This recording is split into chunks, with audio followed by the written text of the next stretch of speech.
Hey guys, कैसे हैं आप सब? सभी को मेरा प्रणाम। आई होप सब अच्छे होंगे।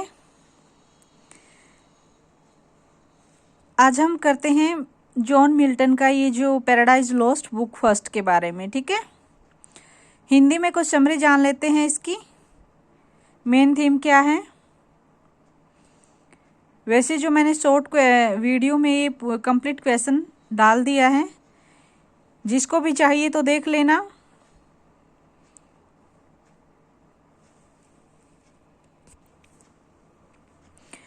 तो आइए जानते हैं क्या होता है पैराडाइज लॉस्ट में। इसकी जो विषय वस्तु है ये धार्मिक ग्रंथों से ली गई है और इसका जो आकार है वो क्लासिकल है। इसका लक्ष्य है, पैराडाइज लॉस्ट में जॉन मिल्टन का जो लक्ष्य है कि एक ऐसे महाकाव्य की रचना करना जो कि नैतिक और आदर्श हो, ठीक है। जॉन मिल्टन ने इसमें एक बाइबल की कथनी है मनुष्य का पतन, उसमें पूरी आस्था थी उसकी। मिल्टन ने इस कथा को ईश्वर के इरादे और पाप की उत्पत्ति सभी को व्यक्त करने के लिए इसे लिया है।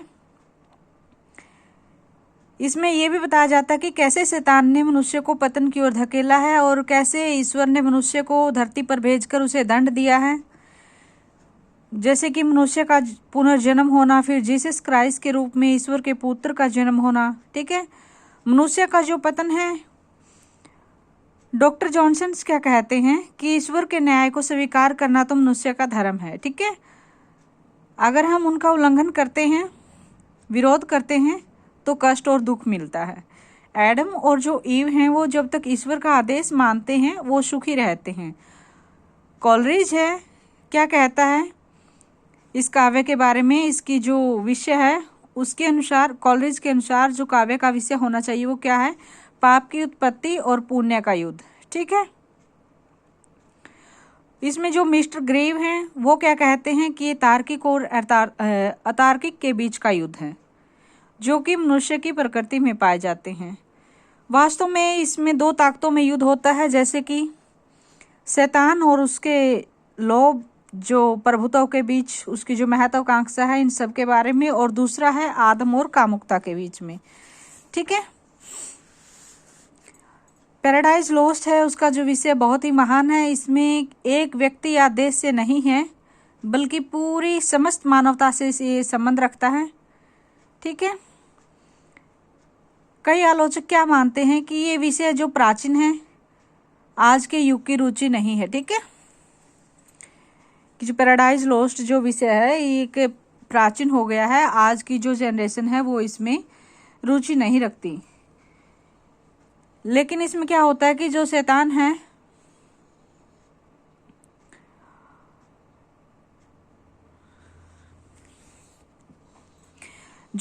है वो एक महान योद्धाओं के समान इसमें दिखाया गया है। एडम, ईव और जो शैतान के पतन का कारण हमारी सभ्यता के पतन का कारण है।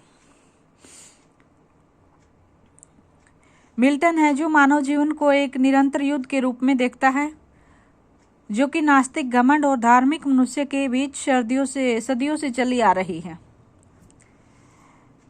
भावनाओं पर नियंत्रण पाना ही हमारी अंतिम विजय है। अब पाप का विषय तो प्राचीन है, ठीक है। विभिन्न दार्शनिकों ने पाप की जो उत्पत्ति के भिन्न भिन्न कारण दिए हैं। कुछ लोग कहते हैं कि ये आंतरिक है।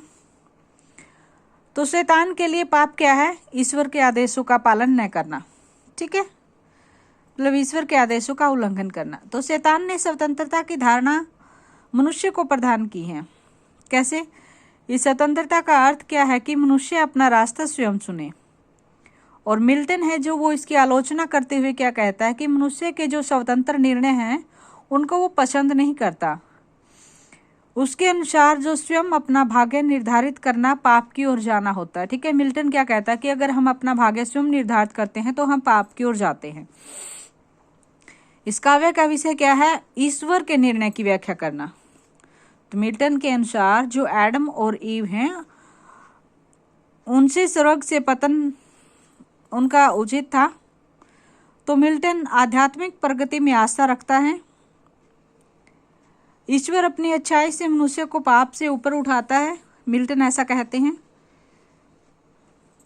स्वर्ग है जो कवि के लिए बहुत ही प्रसन्नता देने वाला स्थान है, जो कि स्वर्ग और नरक के बीच कहीं होगा। तो मिल्टन आशा रखता है कि ये बहुत ही सुंदर स्थान होगा। आलोचकों के अनुसार काव्य का विषय पाप और मनुष्य का पतन तो है ही, और लेखक का उद्देश्य इसमें मनुष्य के उत्थान की धारणा को व्यक्त करना है। मिल्टन ने जो पैराडाइज है एक सुनहरे संसार की कल्पना की है इसमें, जो कि सदैव अस्तित्व में कहीं न कहीं है। तो पैराडाइज है जो मनुष्य के स्वर्गीय होने की तलाश है। ये एक उलझी हुई रचना भी है, इसमें कहानियों का मिश्रण है।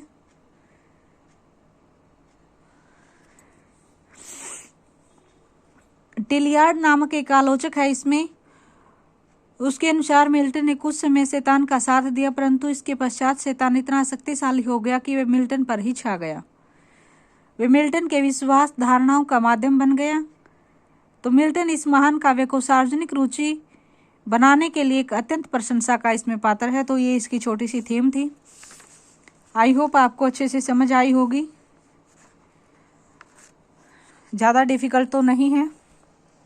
तो चलिए इसके साथ करते हैं हम बाय बाय। Thank you. मिलते हैं नेक्स्ट वीडियो में और नेक्स्ट क्वेश्चन के साथ। बने रहिए English literature 1518। Thank you so much.